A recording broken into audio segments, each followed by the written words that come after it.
আমাদের প্যানেলের অধিকাংশ প্রার্থী সাইবার অ্যাটাকের শিকার হচ্ছেন। আমরা লক্ষ্য করেছি এই আইডিগুলো সাইবার অ্যাটাকের আক্রমণের শিকার হওয়ার পরে বেশ কিছু পেজ থেকে যারা দাবি করছেন তারা এখানে অ্যাটাক করেছেন এবং তারা সেটি সফল হয়েছে বলে দাবি করছেন, যেটি আমাদের জন্য খুবই উৎকণ্ঠার উদ্বেগের। যে রাষ্ট্র এবং প্রশাসন ডাকসুর মতো একটি গুরুত্বপূর্ণ জায়গায় তার প্রার্থীদের তথ্যের প্রাইভেসি এবং সোশ্যাল মিডিয়া অ্যাকাউন্টের নিরাপত্তার জায়গাটিকে ঠিকঠাক দিতে পারেনি। রিস্ক যেমন কমেছে, আবার একই সাথে লগ আউট হয়ে যাচ্ছে। সেদিক থেকে আমরা আমাদের প্রাথমিক মেজারমেন্ট হিসাবে আমরা আর কোনো উপায় না পেয়ে আপাতত ডিএক্টিভ রেখেছি, যাতে করে সাইবার আক্রমণের জায়গা থেকে অন্তত কিছুটা রেহাই পাই। আসসালামু আলাইকুম রহমতুল্লাহ। ডাকসু নির্বাচন উপলক্ষে ঢাকা বিশ্ববিদ্যালয়ের শিক্ষার্থী, শিক্ষক এবং পুরো বিশ্ববিদ্যালয়ের পরিবারের যে উৎসব এবং আমেজ চলছিল, আমরা সবাই যেটি উপভোগ করছিলাম, সেই জায়গাটিতে হঠাৎ আজকে থেকে একটি নতুন পরিস্থিতির উদ্ভব ঘটেছে। আমাদের প্যানেলের অধিকাংশ প্রার্থী সাইবার অ্যাটাকের শিকার হচ্ছেন।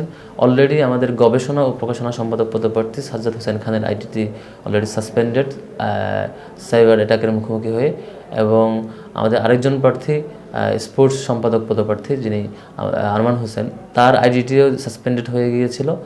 আমরা আমাদের বেশ কিছু ভাইদের সহযোগিতায় প্রাথমিকভাবে সেটা রিকভার করতে পেরেছি। আবার একই সাথে আরেকজন দায়িত্বশীল রেজাউল করিম শাকির, তার আইডিটিও সাসপেন্ডেড ফেসবুক থেকে। এবং আমরা লক্ষ্য করেছি এই আইডিগুলো সাইবার অ্যাটাকের আক্রমণের শিকার হওয়ার পরে বেশ কিছু পেজ থেকে যারা দাবি করছেন তারা এখানে অ্যাটাক করেছেন এবং তারা সেটি সফল হয়েছে বলে দাবি করছেন, যেটি আমাদের জন্য খুবই উৎকণ্ঠার উদ্বেগের। যে রাষ্ট্র এবং প্রশাসন ডাকসুর মতো একটি গুরুত্বপূর্ণ জায়গায় তার প্রার্থীদের তথ্যের প্রাইভেসি এবং সোশ্যাল মিডিয়া অ্যাকাউন্টের নিরাপত্তার জায়গাটিকে ঠিকঠাক দিতে পারেনি।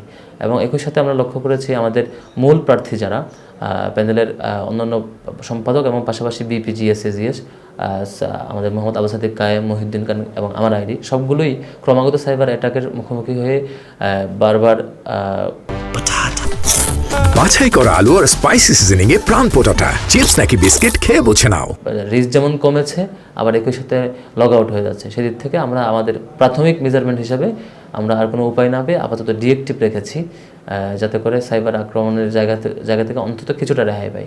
কিন্তু এইভাবে সোশ্যাল মিডিয়া থেকে কিংবা সাধারণ মানুষ থেকে ডিটাচ রেখে তাদের কাছে আমাদের বার্তা পৌঁছানোর জায়গাটি থেকে আমাদেরকে থামিয়ে রেখে কারা ফায়দা লুটতে চায়, কারা আমাদেরকে মানুষের কাছে তথ্যগুলো প্রচারের যে মাধ্যম, সোশ্যাল মিডিয়া মাধ্যম বর্তমান সময়ে, সেটি থেকে দূরে সরে রেখে কারা ফায়দা লুটতে চায়, এটা বড় একটা চিন্তার কারণ আমাদের কাছে।